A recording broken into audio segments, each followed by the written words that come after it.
नमस्कार, मैं हूं स्नेहलता। वक्त है उत्तराखंड प्राइम का। चलिए शुरुआत करते हैं बुलेटिन की, जहां हल्द्वानी से खबर है। हल्द्वानी में गहनों के व्यापारी राजीव वर्मा पर फायरिंग की खबर है। कुमाऊं ज्वेलर्स के मालिक हैं राजीव वर्मा। इनके घर जाते वक्त फायरिंग हुई। बाइक सवार 2 लोगों ने इनके ऊपर फायरिंग की है। सराफा व्यापारी की गाड़ी में गोली लगी है। सराफा व्यापारी को काफी दिनों से धमकी मिल रही थी और ऐसे में किसी ने इनकी गाड़ी पर इनके ऊपर फायरिंग की। गनीमत ये रही कि ये गोली इनके कार में लगी।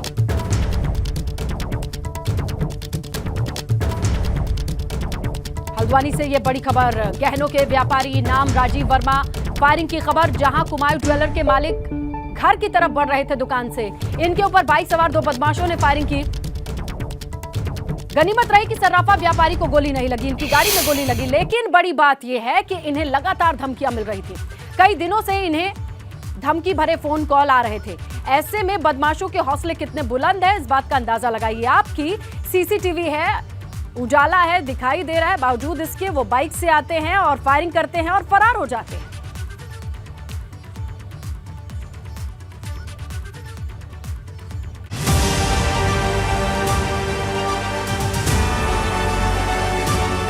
हल्द्वानी का ये वीडियो बताता है कि उत्तराखंड में अपराधियों के हौसले किस तरह से बुलंद हो चुके हैं।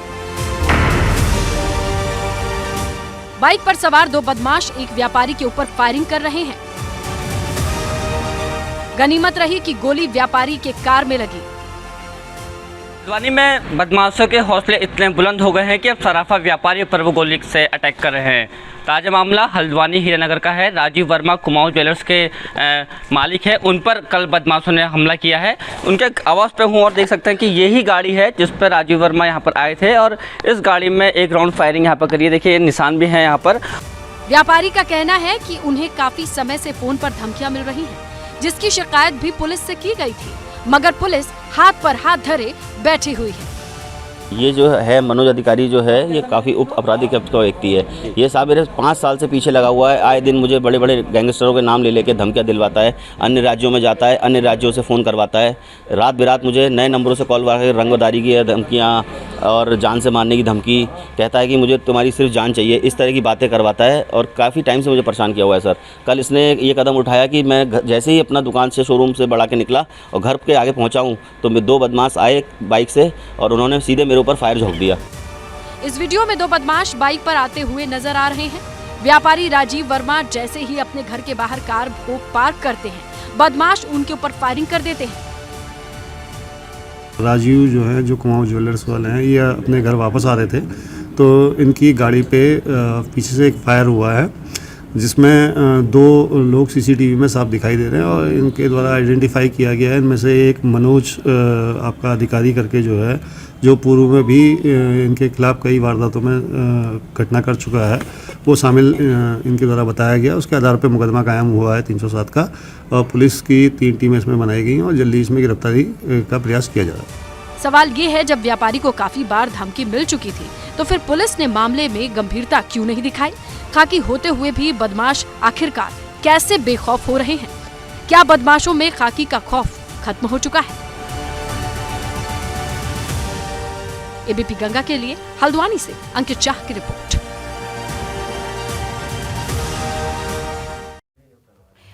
तो देखिए बदमाशों के हौसले किस कदर बुलंद है। हल्द्वानी की इस खबर के जरिए आप अंदाजा लगा सकते हैं कि पहले धमकी दी जाती है और धमकी के बाद वैसा कर भी दिखाते हैं। अगर ये गोली व्यापारी को लग जाती तो इस पूरे मामले पर कौन दोषी होता, इसका अंदाजा आप लगा सकते हैं। और देखिए अभी 2 दिन पहले ही काशीपुर में एक साथ शहर के 3 बड़े ज्वेलर्स को धमकी भरी कॉल आई। शहर के एक बड़े ज्वेलर को उसके मोबाइल पर धमकी भरी कॉल आई। कॉल करने वाला पंजाब से बोल रहा हूं, लॉरेंस बिश्नोई का आदमी हूं, ऐसा कहता है। धमकी देने वालों ने कहा कि अगर कारोबारी ने शाम तक 30 लाख का इंतजाम नहीं किया तो उसे गोली मार दी जाएगी। और उधर शहर के एक और ज्वेलर को भी उसी नंबर से धमकी भरी कॉल आई, जिसमें वो कहता है अपना नाम गोल्डन बरार बताते हुए कि 50 लाख की रंगदारी दे दो वरना गोली मार देंगे। इसके साथ एक और ज्वेलर है, उससे भी उसी नंबर से कॉल आती है और कॉल करने वाला कहता है मैं मोगा जेल से बोल रहा हूँ, उसने भी 50 लाख की रंगदारी की मांग की है। तो हो क्या रहा है, ये बड़ा सवाल है। एक ही नंबर से 3 ज्वेलर्स को कॉल करके कौन है ये रंगदारी मांगने वाला शख्स? ये बहुत बड़ा मामला हो सकता है, क्योंकि अगर इसे नहीं ट्रेस किया गया तो हौसले बुलंद होते चले जाएंगे। क्या इतना आसान है कि एक नंबर लीजिए और ज्वेलर्स को फोन करिए, कहिए मैं फलानी गैंग से, फलानी जेल से बोल रहा हूं, और उसके बाद रंगदारी मांगने लगे? तो ये तमाम चीजें निकल करके सामने आई हैं। देखना होगा कि प्रशासन का रवैया क्या होता है, कौन कौन सी टीम से मदद ली जाती है ताकि ऐसे कॉल करने वाले लोगों तक पहुंचा जा सके। फिलहाल 3 जगह रंगदारी मांगने का लगभग सेम नंबर से कॉल आना कानून व्यवस्था पर भी सवाल है, और लोगों के भीतर एंग्जाइटी होती है, डर होता है कि ऐसे माहौल में कैसे अपना काम करें। मेहनत करना, पैसा कमाना, और उस पैसे के ऊपर किसी की ऐसी नजर होना जो आपको सिर्फ एक कॉल करके आपकी जिंदगी के ऊपर खतरा बता के आपसे धमकी भरे कॉल के बाद पैसे मांगे। तो ऐसे में कानून व्यवस्था का रोल होता है कि ऐसे लोगों की सुरक्षा हो। तो रुद्रपुर जिले में लगातार कानून व्यवस्था बिगड़ रही है। इस तरीके की कॉल को ट्रेस अभी तक तो नहीं किया गया है। तो काशीपुर में 3 कारोबारियों को धमकी की घटना को लेकर एसएसपी, विधायक, मेयर, व्यापारियों से बातचीत की है। इस दौरान उसने घटना के बारे में जानकारी तो हासिल करी ही है। इसके बाद व्यापारियों में दहशत का माहौल है।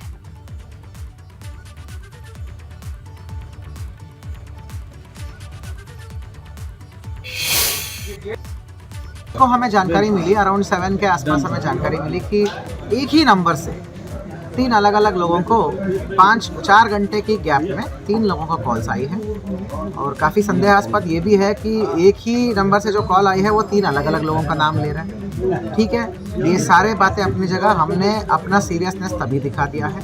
इमीडिएटली जैसे सूचना मिलता है तत्काल हमने FIR पंजीकृत करा दिया है 384 और विभिन्न धाराओं में, और वो नंबर और कॉलर को ट्रेस करने की फिराक में है हम लोग। विभिन्न तकनीकी मदद के लिए हम STF और सभी अन्य एजेंसियों से संपर्क में हैं। निकटवर्ती जो हमारा राज्य है और स्पेशल सेल्स हैं उन सब से हम संपर्क में हैं।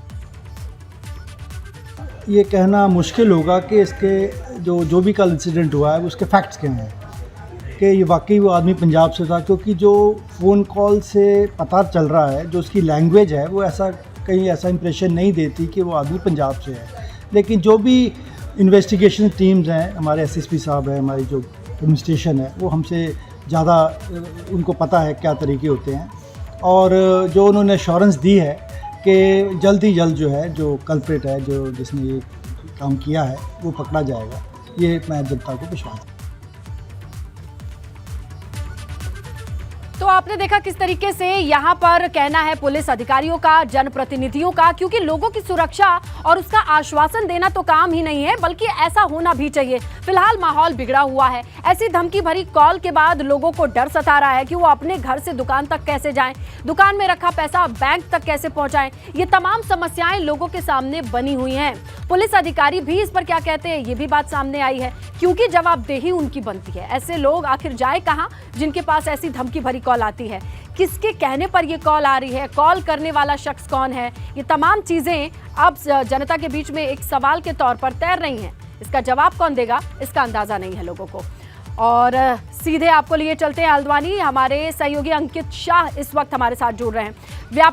जब व्यापारी पर फायरिंग हुई, इस पूरे मसले पर वहां से क्या अपडेट आ रही है, हम अंकित से समझेंगे। अंकित, ये बताइए कि यहाँ गनीमत रही कि गाड़ी में गोली लगी और व्यापारी सुरक्षित है, लेकिन अभी पुलिस महकमा क्या कह रहा है? जो जांच है वो कहां तक पहुंची है? आपको बता दें कि हल्द्वानी में कैसा मामला सामने आया है। लगातार कानून व्यवस्था पर सवाल उठते नजर आ रहे हैं।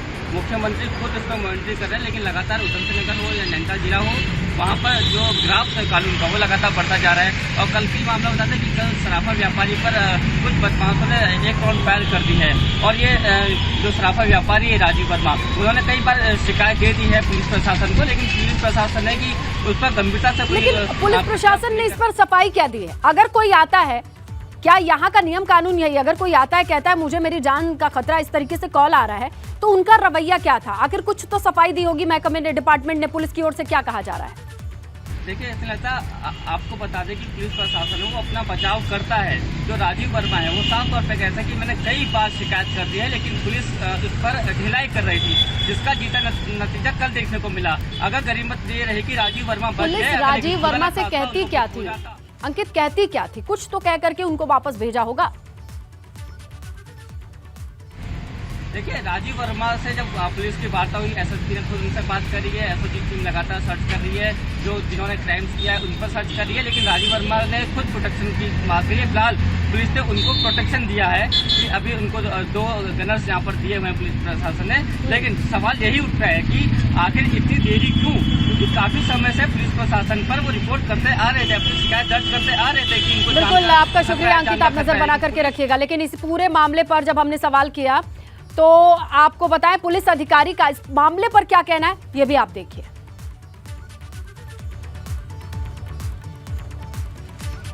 उधम सिंह नगर में जो काल आई तो जो उससे पीछे हमारा एसओजी सब लगे हैं, तो वो तो वर्कआउट हो जाएगा। और जो ये दूसरा है जो हल्द्वानी का है, वो उनको पहले भी थोड़ा बहुत झगड़ा हो रखी है, और इस पे 2 लड़के जो 2 व्हीलर पे आए हैं, तो वो भी शाम तक हमारे वर्कआउट हो जाएगी। ऑलरेडी वो नामजद है, वो वर्कआउट। ऐसा कोई गैंग एक्टिविटी नहीं है, तो बीच बीच में कभी ऐसा एक स्पट सा एक्टिविटीज हो जाता है, तो हमारा पुलिस मुस्तैद है, हम सब वर्कआउट करेंगे। आगे बढ़ेंगे, देहरादून से खबर है। स्मार्ट सिटी के कामों को लेकर घमासान मचा हुआ है। भाजपा विधायक उमेश शर्मा ने स्मार्ट सिटी के कामों को लेकर नाराजगी जताई है, तो मुख्यमंत्री पुष्कर सिंह धामी की अध्यक्षता में सचिवालय में बैठक हुई है। 7 साल, पूरे 7 साल बाद भी अधर में लटका है स्मार्ट सिटी का काम, और यही बड़ा सवाल है। इसी को लेकर के सीएम ने एक बड़ी बैठक बुलाई। सचिवालय में इस बैठक का आयोजन हुआ। भाजपा विधायक उमेश शर्मा ने स्मार्ट सिटी के कामों को लेकर नाराजगी जताई है। होनी भी चाहिए, 7 साल का वक्त बीत जाने के बाद भी कितना स्मार्ट बन गया देहरादून, ये सवाल लोगों के जहन में जरूर आता है, और जब ये सवाल आता है तो प्रशासन से पूछा जाएगा, और इसीलिए मुख्यमंत्री ने एक बैठक बुलाई है। और मैं ये कहता हूँ, योजना बनाने से पहले तब मैंने वहाँ भी कहा था कि व्यवहारिकता देखें कि कैसे योजनाएं सफल होंगी। अब जैसे ये परेड ग्राउंड, इसमें हाई कोर्ट की डबल बेंच का ऑर्डर है कि किसी भी रूप में ये जो हमारा परेड ग्राउंड है और रेंजर कॉलेज है, इसका स्वरूप ना बदला जाए। अब उन बीच में उसमें एक सभा के लिए एक ऐसा मंडल बना दिया कि उसका कोई औचित्य नहीं है। कोई भी मीटिंग अगर बड़ी होगी तो सामने जनता खड़ी रहे, पहले तो उसका हिस्सा ही आधे से ज़्यादा कवर कर दिया। देखिए, वैसे तो ये शहरी विकास के अंतर्गत है, लेकिन चूँकि PIU प्रोजेक्ट इम्प्लीमेंटेशन यूनिट कुछ चीज़ों के लिए PWD को दिया गया है, तो हम उसमें ऑलरेडी मैं बताना चाहूँगा कि PIU ने टेंडर भी कर दिए हैं, जो अवशेष कार्य बचे हुए हैं, और हम उम्मीद करते हैं कि हम समयबद्ध रूप से उसकी कार्रवाई सुनिश्चित करें। आइए हम लिए चलते हैं आपको देहरादून, हमारे सहयोगी हैं और उनसे जानने की कोशिश करते हैं कि 7 साल बाद भी कितना स्मार्ट सिटी पे काम हो चुका है। और आज की जो ये बैठक रही, जो मुख्यमंत्री की अध्यक्षता में बैठक बुलाई गई सचिवालय में, जिसमें स्मार्ट सिटी के CEO भी मौजूद रहे, क्या कुछ निकल करके आया इस मीटिंग से? सबसे पहले तो विनोद ये बताइए, इस मीटिंग का लबो-लुआब क्या था? स्नेहलता, देखिए करीब 7 साल हो गए हैं, और 7 साल में सबसे पहले आपको ये भी बताएं कि 7 ही CEO स्मार्ट सिटी के बदले जा चुके हैं। यानी कोई भी ऐसा अधिकारी नहीं है कि जो पूरी तरह से लगनशील तरीके से स्मार्ट सिटी में काम करे। अब तक 7 साल में 7 CEO बदल चुके हैं। आज मुख्यमंत्री पुष्कर सिंह धामी की अध्यक्षता में सचिवालय में महत्वपूर्ण बैठक 11 बजे शुरू हो गई थी। अभी बैठक थोड़ी देर पहले ही खत्म हुई है। बैठक में तमाम अधिकारी इसमें मौजूद रहे, और इस बार खास बात ये रही कि जितने भी भाजपा के विधायक हैं, जो शहर की अलग अलग विधानसभा के विधायक हैं, वो भी शामिल थे। और इस बार विधायकों ने भी अपनी कड़ी नाराजगी यहाँ पर जताई है पूरी बैठक में, और साफ तौर पर मुख्यमंत्री पुष्कर सिंह धामी ने साफ कड़े निर्देश यहाँ पर दिए हैं कि जल्द से जल्द जितने भी काम स्मार्ट सिटी के अधूरे हैं उनको जल्द से जल्द पूरा किया जाए। 2023 तक का समय है, लेकिन अब तक आपको ये भी बता दूं स्नेहलता कि 7 सालों में करीब आधा ही काम स्मार्ट सिटी का हुआ है। शहर भर की तमाम सड़कें खुदी हुई हैं, जो सीवरेज के काम होने हैं, नालों के काम होने हैं, उन पर अभी तक कोई भी काम नहीं हो पाया। जनता बिल्कुल परेशान हो चुकी है देहरादून की। आखिरकार जो ट्रैफिक व्यवस्था है वो बदहाल स्थिति में जा रही है, लेकिन स्मार्ट सिटी में पूरी तरह से अभी लगनशील तरीके से जो काम करना अधिकारियों को चाहिए था, अब तक नहीं हो पाया। अगर विधायकों की बात करें तो विधायक इसमें खजानदास पहुंचे थे, जनप्रतिनिधि अपना काम कर रहे हैं, जनता का सवाल पूछ रहे हैं, लेकिन जितनी तेजी से ये स्मार्ट स्मार्ट सिटी के सीईओ बदल रहे हैं उतनी तेजी से देहरादून की शक्ल नहीं बदलती दिखाई दे रही है। अधूरे काम और लोगों की परेशानी का सबब। शुक्रिया विनोद जानकारी के लिए। आगे बढ़े बात करते हैं पौड़ी से आई खबर की। मुख्य न्यायिक मजिस्ट्रेट रवि प्रकाश शुक्ला की अदालत ने केदार भंडारी मामले में अपना फैसला सुना दिया है। लक्ष्मण झूला के तत्कालीन इंस्पेक्टर संतोष कुमार और चौकी प्रभारी तपोवन आशीष चौहान के खिलाफ एफआईआर दर्ज करने के आदेश हुए हैं। दरअसल मृतक युवक केदार भंडारी के पिता लक्ष्मण भंडारी ने पुलिस की कार्रवाई के खिलाफ कोर्ट में शरण ली थी, जिस पर कोर्ट ने यह फैसला सुनाया है। लक्ष्मण झूला थाने में केदार नाम के लड़के को कस्टडी में लिया था और उसके बाद पुलिस द्वारा ये कहा गया कि वह कस्टडी से भागा और उसने नदी में कूद मार दी, जिस पे कि पुलिस की बात पे विश्वास न करते हुए केदार के पिता ने श्रीमान मुख्य न्यायिक मजिस्ट्रेट पौड़ी के न्यायालय में एक प्रार्थना पत्र अंतर्गत धारा 156(3) दंड प्रक्रिया संहिता के तहत प्रस्तुत किया गया। और देहरादून के सहसपुर थाना क्षेत्र में संदिग्ध परिस्थिति में विवाहिता ने फांसी लगाकर आत्महत्या कर ली है। मृतका की शादी 6 महीने पहले हुई थी, मगर कुछ दिन पहले वो अपने मायके आई थी।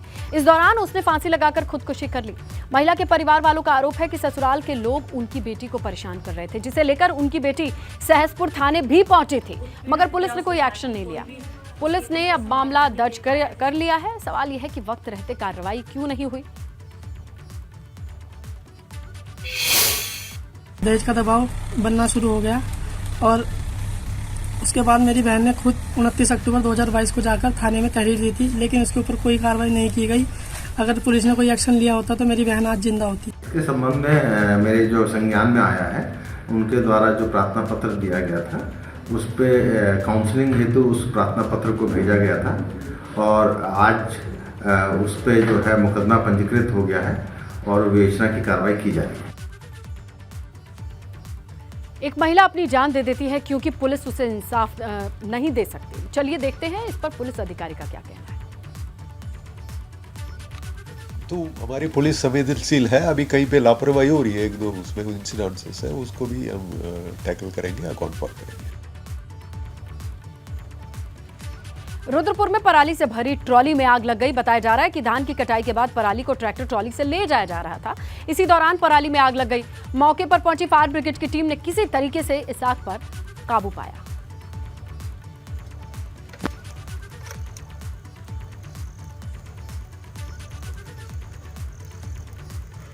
उधर रुड़की में एक फैक्ट्री में आग लग गई। ये घटना देर रात की बताई जा रही है। आग की वजह से फैक्ट्री में मौजूद एक शख्स की मौत की खबर है।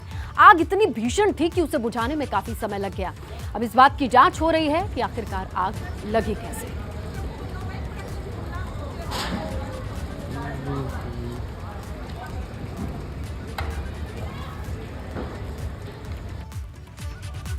पूर्व सीएम त्रिवेंद्र सिंह रावत के औद्योगिक सलाहकार के एस पवर की पत्नी की कंपनी पर मनी लॉन्ड्रिंग का आरोप है।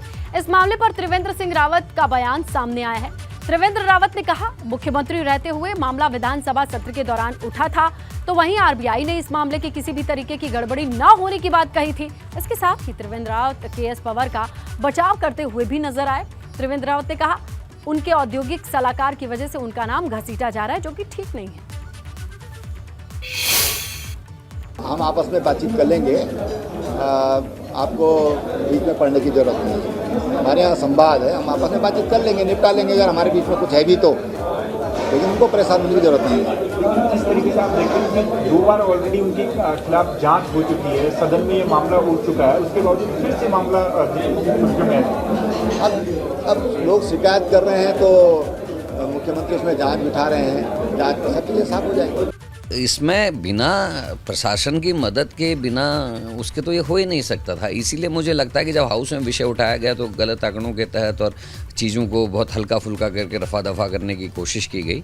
लेकिन हकीकत यह है कि अगर इसकी सही तरीके से जांच हो तो बहुत बड़ी चीज़ें सामने आ सकती हैं और संभावना ये भी है कि किसका वाइट किया गया काला धन, वो भी सामने आना बहुत ज़रूरी है। देखिए, उत्तराखंड में बड़े पैमाने पर आईपीएस ऑफिसर्स के ट्रांसफर हुए हैं। हरिद्वार जिले के एसएसपी बने हैं अजय सिंह। योगेंद्र रावत को हरिद्वार से हटा करके डीआईजी कारागार बनाया गया है। आयुष अग्रवाल को एसएसपी एसटीएफ की जिम्मेदारी मिली है। विशाख भदाने को रुद्रप्रयाग का एसपी बनाया गया है। हिमांशु वर्मा को एसपी बागेश्वर की जिम्मेदारी मिली है। अमित श्रीवास्तव को एसपी पुलिस मुख्यालय, तो पीपीएस प्रमेंद्र डोभाल को प्रभारी पुलिस अधीक्षक चमोली की जिम्मेदारी है। 3 एडिशनल एसपी को भी ट्रांसफर किया गया है। स्वप्न किशोर सिंह को एसपी देहात हरिद्वार की जिम्मेदारी मिली है। Chandramohan Singh additional SP STF Dehradun, तो अभय सिंह को एडिशनल एसपी काशीपुर बनाया गया है। सीएम धामी ने प्रदेश के सभी विधायकों से अपने क्षेत्र की समस्याओं से जुड़े 10-10 प्रस्ताव मांगे थे उन्होंने, मगर अभी तक ज्यादातर विधायकों ने सीएम कार्यालय को ये प्रस्ताव नहीं भेजे। इससे साफ पता चलता है कि विधायक अपने क्षेत्र के प्रति, विकास के प्रति कितने चिंतित हैं। अपने प्रस्ताव स्वयं मुख्यमंत्री जी को मिलकर दे चुका हूं और एक कॉपी मैंने डीएम को दी है, और जो अभी लेटर मेरे सामने रखा है मुख्य चिकित्सा अधिकारी का आया है, वो भी मांग रहे हैं, मैं उन्हें भी एक कॉपी भिजवा दूंगा। देखते हैं जितनी तत्परता से ये 10 प्रस्ताव मांगे गए हैं, काम कितनी तत्परता से होता है, क्योंकि काम की स्पीड फिलहाल बहुत लो है। कोई अधिकारी काम करने के लिए तैयार मुझे नहीं लगता है। मैंने भी उनको 10 योजनाएं दे चुका हूं पहले, और उसमें से कुछ ऐसी योजनाएं हैं जो कि मैं उनके मांगने से पहले ही उनको दे चुका था, और जो पौड़ी के लिए एक विकास, जब अगर वो योजनाएं हो जाएंगी तो विकास की दिशा में मील का पत्थर साबित होंगे। उन प्रस्तावों में मुख्य रूप से हमने जो पहला प्रस्ताव वो दिया है, खटीमा नगर पालिका के अंदर जल भराव से निजात के लिए सीवर लाइन का निर्माण। दूसरा, खटीमा क्षेत्र में गौशाला का जल्द से जल्द निर्माण। तीसरा, अनुसूचित जाति के बच्चों के लिए अंबेडकर हॉस्टल। चौथा, खटीमा क्षेत्र में लाइब्रेरी। कांग्रेस माड़ा गांव से भारत जोड़ो यात्रा शुरू करने जा रही है। कांग्रेस का कहना है कि यात्रा के दौरान जनहित के मुद्दों को उठाया जाएगा, जिसे यात्रा के माध्यम से लोगों के बीच रखा भी जाएगा। हालांकि भाजपा कांग्रेस की भारत जोड़ो यात्रा पर सवाल उठा रही है। रेजिमेंट और गढ़वाल रेजिमेंट का ये घर है, और बहुत बड़ी संख्या में, बहुतायत में हमारे गांव से लोग फौज में हैं, तो उसका एक बहुत बड़ा नेगेटिव असर हमारे उत्तराखंड की इकोनॉमी पर, हमारे गांव की व्यवस्थाओं पर पड़ने वाला है। उसको हम इशू बना रहे हैं। और उसके अलावा महंगाई और बेरोजगारी है, और जो भर्ती घोटाला हुआ है वो है, और विधानसभा में नैतिकता के बल पर जो नेताओं से हम माफ़ी चाह रहे थे वो अभी तक नहीं हुआ, वो भी हमारा इशू रहेगा। अच्छा लगा मुझे, कांग्रेस के लोगों को माना ध्यान आया। और जहाँ तक उनका भारत जोड़ो यात्रा का विषय है, तो राहुल गांधी जी की यात्रा भी चल रही है। अब उत्तराखंड से प्रारंभ करें तो हम स्वागत है, लेकिन जिन लोगों ने भारत को तोड़ा हो, उनको भारत जोड़ने का जो नारा लेकर जो चल रहे हैं, मुझे नहीं लगता कि जनता उस पर बहुत ज़्यादा विश्वास करने की स्थिति में है। रुद्रप्रयाग में ठगी करने वाले एक गैंग का पुलिस ने पर्दाफाश कर दिया है। ये गैंग एटीएम बदलकर लोगों के पैसे निकाल लेते थे। 17 अक्टूबर को एक महिला का एटीएम बदलकर 1,35,000 ये निकाल ले गए थे। इस मामले में 17 दिन बाद पुलिस को सफलता मिली है।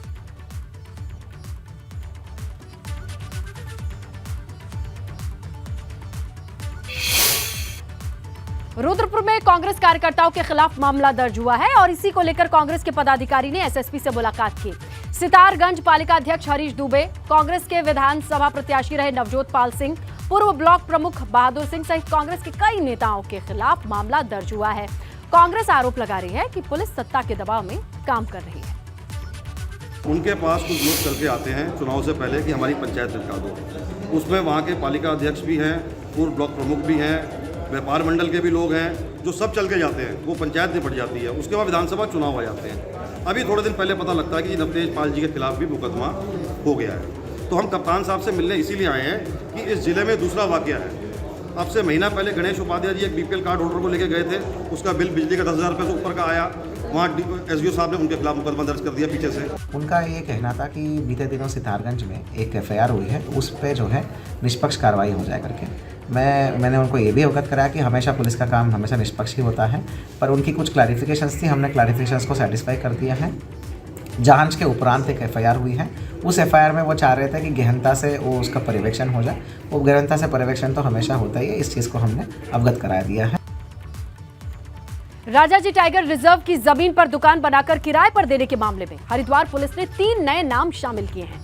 अखिल भारतीय अखाड़ा परिषद के अध्यक्ष महंत रविंद्रपुरी सहित 3 नामों को इस मुकदमे में जोड़ दिया गया है। बीते 21 अगस्त को देहरादून निवासी शशि ठाकुर की शिकायत पर कोर्ट के आदेश के बाद पुलिस ने मनसा देवी मंदिर ट्रस्टी बिंदु गिरी, सुरेश तिवारी, द्वारिका मिश्रा के खिलाफ मुकदमा दर्ज किया था।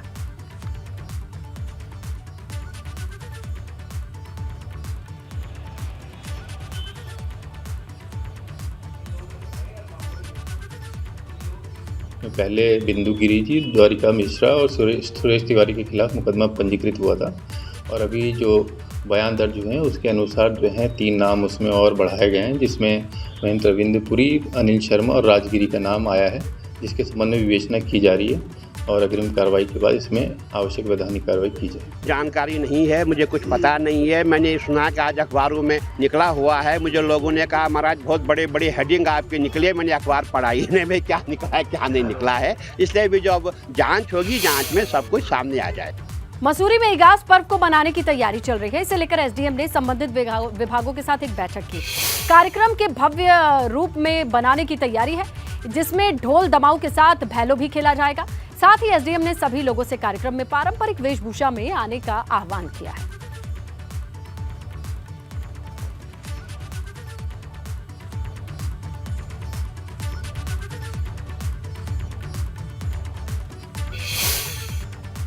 इसी के साथ उत्तराखंड प्राइम में फिलहाल इतना ही। खबरों पर नजर बनी हुई है, आप बने रहें एबीपी गंगा के साथ।